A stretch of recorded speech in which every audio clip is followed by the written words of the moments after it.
Hello दोस्तों। स्वागत है आप सभी का अपने जन ठाकरे क्लास में। मैं दिलीप ठाकरे पर आपका स्वागत करता हूँ। और जैसे कि अभी हमारा जो वीडियो चल रहा है वो एक्टिव से पैसे बनाने को लेकर चल रहा है। इसके ऑलरेडी दो पार्ट्स हो चुके हैं। फर्स्ट पार्ट में हमने सीखा जैसे कि वॉइस क्या होता है। वॉइस मतलब वाच्य होता है, जिसके दो प्रकार होते हैं, एक्टिव और पैसिव। एक्टिव जहाँ पर मतलब कर्ता काम करता है, पैसिव जहाँ पर कर्ता पर काम किया जाता है। तो मेन जो इसका रूल जो था कि टेंस तीन होते हैं, प्रेजेंट पास्ट फ्यूचर, उनके चार चार पार्ट्स होते हैं। और तो 12 टोटल टेंस होते हैं, जिसमें से चार का एक्टिव से पैसिव नहीं बनता है और जिनमें से आठ का बनता है। तो चार का जिनका नहीं बनता वो है आपका present perfect continuous, past perfect continuous, future perfect continuous और फ्यूचर कंटिन्यूअस। जिनमें से प्रेजेंट कंटिन्यूअस और पास्ट कंटिन्यूअस की बात करें तो उनमें हेल्पिंग वर्ब सेम नहीं रहता है, सेम रहता है, चेंजेस नहीं होता है हेल्पिंग वर्ब में। और उनमें बस एक चीज ऐड हो जाती है, पैसे बनाते समय बीइंग ऐड हो जाता है। और पैसे बनाते समय एक्टिव से हमें ये ध्यान रखना होगा कि वर्ब का थर्ड फॉर्म यूज होता है। ये हम ऑलरेडी आपको बता चुके हैं। तो हमने प्रेजेंट का और प्रेजेंट कंटिन्यूस का, प्रेजेंट इंडेफिनिट का, प्रेजेंट परफेक्ट का एक्टिव से पैसे बनाना हम सीख चुके थे। आज हम सीखेंगे पास्ट इंडेफिनिट का और पास्ट कंटिन्यूस का एक्टिव से पैसे कैसे। ऑलरेडी आप टेंसेस सीख चुके हैं। आपको पता है कि जैसे कि पास्ट इंडेफिनिट वर्ब का सेकंड फॉर्म आता है नॉर्मल सेंटेंस में। अगर इंट्रोगेटिव या नेगेटिव है तो ओनली फर्स्ट फॉर्म ही आता है। तो और पैसिव के लिए थर्ड फॉर्म याद होना चाहिए। समझते हैं। जैसे कि आई रोट ए लेटर, मैंने एक पत्र लिखा। पास्ट इंडेफिनिट हो गया क्योंकि पत्र लिखा, आई रोट ए लेटर। तो हमें पता है कि अगर ये एक्टिव है, एक्टिव में क्या होता है, सबसे पहले सब्जेक्ट आता है और पैसिव में सबसे पहले ऑब्जेक्ट। सबसे पहले क्या आएगा, ऑब्जेक्ट, ये लेटर। और जैसे कि मैंने आपको बताया कि नॉर्मली यानी कंटिन्यूस को छोड़ के प्रेजेंट का कंटिन्यूस और पास्ट का कंटिन्यूस का जो पैसे बनाएंगे है ना, तो उनमें तो हेल्पिंग वर्ब सेम रहता है, वाली बीइंग ऐड हो जाता है। बाकी से सभी में क्या होता है कि हेल्पिंग वर्ब यूज होता है, इनसे आगे आने वाला जो टेंस है उसका हेल्पिंग वर्ब यूज होता है। तो ये पास्ट इंडेफिनिट है, यहाँ पर हेल्पिंग वर्ब जो आएगा पास्ट कंटिन्यूस का आएगा, वो वाजवर होता है। लेकिन हमें एक और कंडीशन है सब्जेक्ट वर्ब एग्रीमेंट वाला, कि यहाँ पर लेटर आ रहा है, लेटर्स नहीं है। लेटर तो प्लूरल होता ही है, तो लेटर है, ये सिंगुलर है। तो अब हम यहाँ पे क्या करेंगे कि उसी हिसाब से यहाँ पर हेल्पिंग वर्ब यूज करेंगे। तो सिंगुलर के साथ क्या यूज करते हैं, वॉच, ए लेटर वॉच। अब जो काम जो किया जा रहा है वो लिखने का काम किया जा रहा है।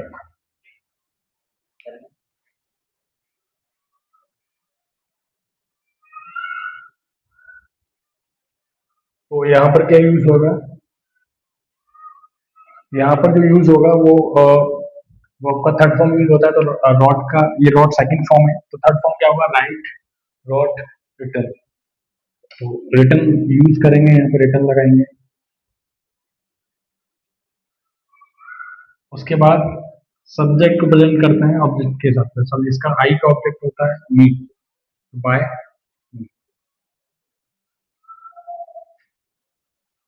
इसी प्रकार से हम एक्टिव से पैसे बना सकते हैं। मैं आपको कुछ और एग्जांपल्स के साथ बताता हूँ। नेगेटिव बनाना है तो मैं आपको ऑलरेडी बता चुका हूँ, और सब में सिंगल वही फॉर्मेट रहने वाला है। आप चाहें तो मैं और बता सकता हूँ आपको।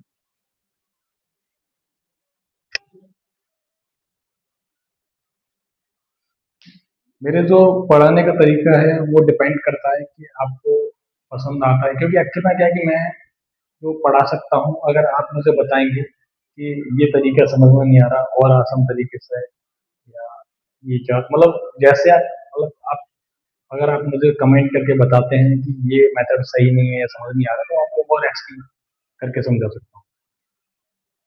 तो मुझे नहीं लगता कि ये टफ लग रहा होगा आपको या समझ में नहीं आ रहा होगा। It's a very easy.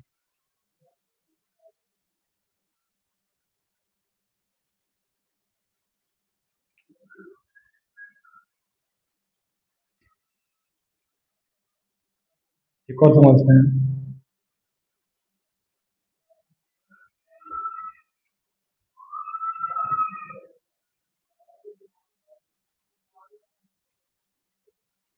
He washed the clothes, यानी उसने कपड़े धोए। तो यहाँ पर क्या करेंगे, सबसे पहले क्या आएगा, clothes.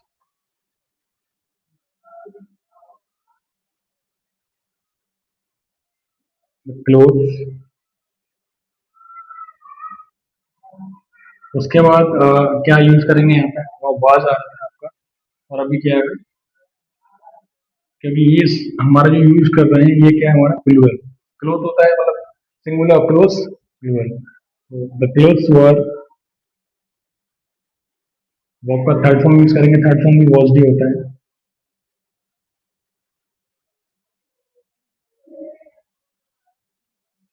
Bye,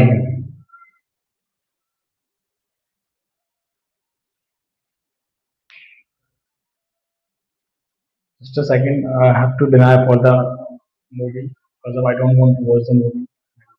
If I don't want deny, then they will book the ticket.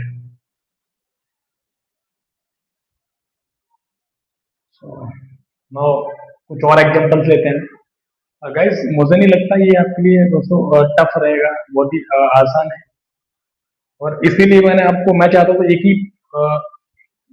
एक ही पार्ट में पूरा मैं क्लियर कर देता, लेकिन मैं चाहता हूँ कि आपको वन बाय वन और इजी मेथड्स के साथ यानी एक एक करके आपको समझ में आना चाहिए, यानी कि अच्छे से क्लियर आ सके। ताकि क्योंकि प्रेजेंट इंडेफिनिट है तो कैसे फ्रेम करेंगे, पैसिव और कंटिन्यूस तो कैसे करेंगे, तो ये अगर मैं पार्ट्स में बना रहा हूँ तो इससे आपको बिल्कुल क्लियर हो जाएगा।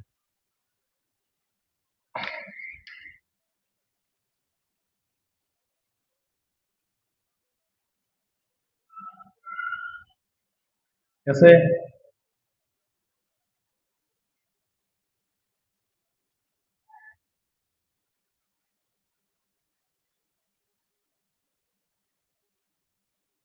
मदर कॉल्ड मी,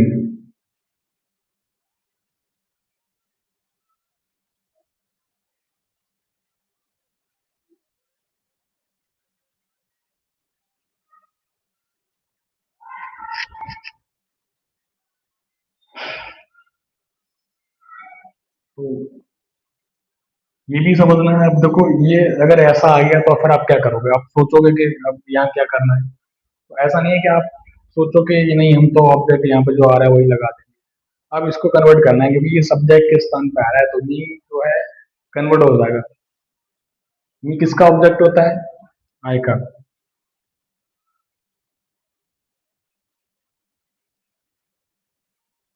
उसके बाद क्या लगाते हैं हम, हेल्पिंग वर्ब, वर्ड्स। उसके बाद थर्ड फॉर्म ये ऑलरेडी है, सेकंड भी यही होता है, थर्ड भी कॉल्ड। उसके बाद बाई होता है। हाँ, अब नेगेटिव ले लेते हैं।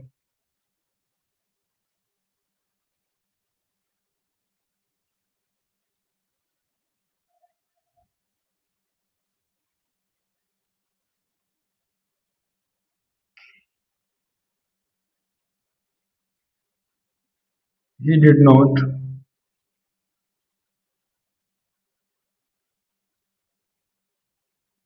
गो टू मार्केट, वह बाजार नहीं गया। सबसे पहले क्या है हमारा ऑब्जेक्ट,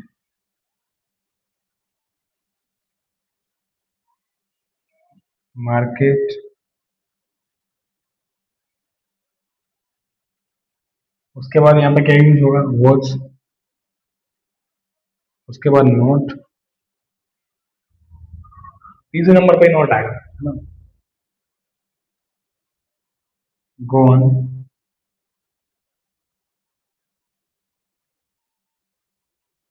बाय हिम।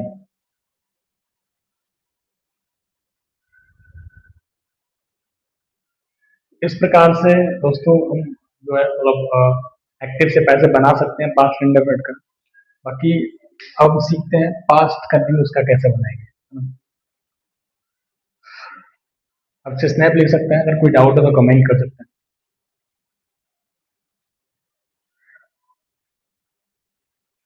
ओके, चलिए चलते हैं, आगे चलते हैं।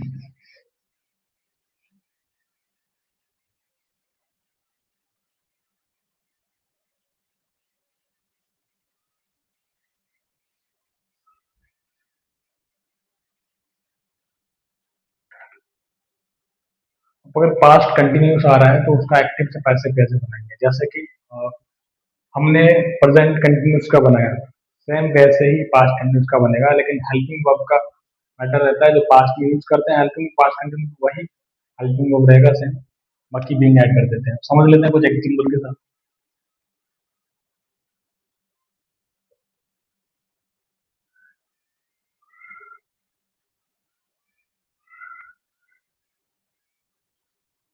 ही वाज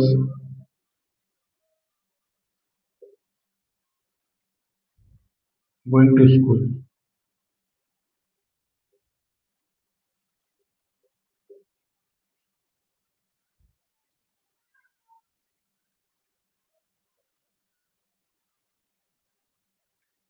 भैया कैटेगरी में सबसे पहले स्कूल आएगा, स्कूल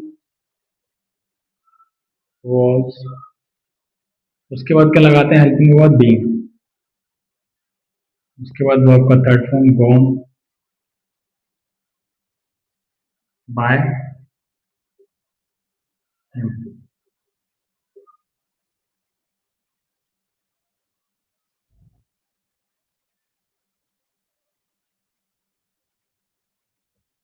वे क्रिकेट खेल रहे थे, they were playing cricket.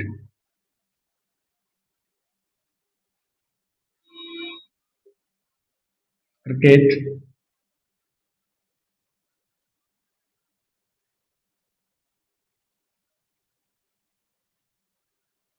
Cricket अब यहाँ पर क्रिकेट के हिसाब से आएगा हेल्पिंग वर्ब पर, क्योंकि क्रिकेट सिंगुलर है तो यहाँ पर क्या आएगा वॉज,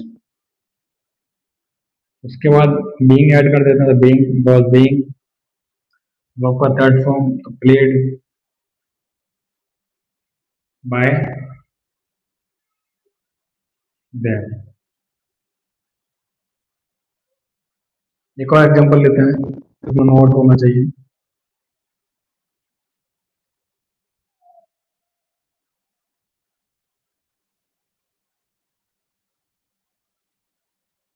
वह झूठ नहीं बोल रही थी, तो she was not telling a lie.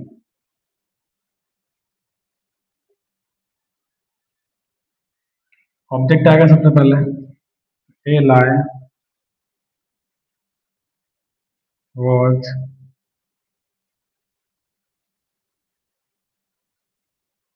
Not, उसके बाद क्या लगाते हैं being, A lie was not being, उसके बाद ये बीइंग जो आएगा ना आपका वर्ब से पहले आएगा, टोल्ड बाय हर। तो मतलब मुझे नहीं लगता कि इसमें कुछ ऐसा टफ है जो आपको नहीं समझ में आ रहा होगा, और ये बहुत ही आसान है। अगर आपको कोई डाउट होता है तो आप मुझे कमेंट सेक्शन में कमेंट कर सकते हैं, मैं बाकी आपको अगेन इसके बारे में डिटेल में ताकि समझा सकूं। तो आज के लिए बस इतना ही, बाकी बने रहिए हमारे चैनल पर। अगर आपको हमारी वीडियोस अच्छे लगते हैं, अगर लगता है बाकी हम मेहनत जो कर रहे हैं वो सार्थक है, उसका कोई ना कोई महत्व है, या आपके हिसाब से वीडियोस क्वालिटी वगैरह या ऑडियो क्वालिटी वगैरह आपके हिसाब से सही है, आपको समझ में आ रहा है, तो प्लीज़ सपोर्ट कीजिएगा, लाइक करें, शेयर करें, सब्सक्राइब करें चैनल को। Thanks for watching.